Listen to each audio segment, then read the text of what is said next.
preclinical and clinical sites report to a single senior executive, and we added IT and facilities management into their responsibilities.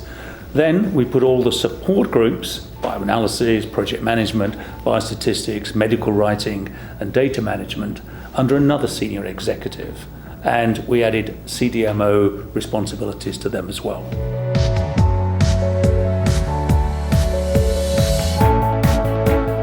Early drug development, CRO outsourcing, has traditionally been managed as separate steps: manufacturing, preclinical, clinical, bioanalytical, at least, often more than that.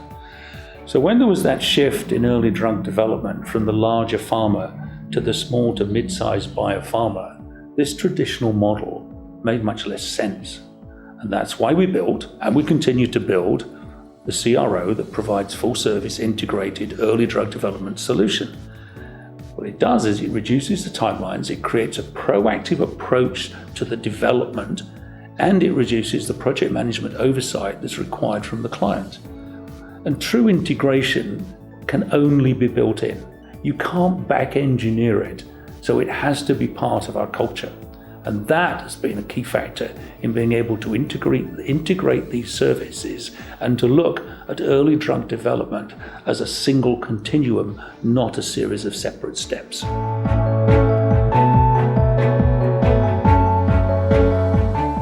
Larger CROs tend to be siloed to a greater or lesser extent and tend to be structured under each service line. So integration requires a lot of effort, and we know from our clients that moving from preclinical to clinical in these few larger CROs that actually offer both these services is essentially the same as working with separate CROs.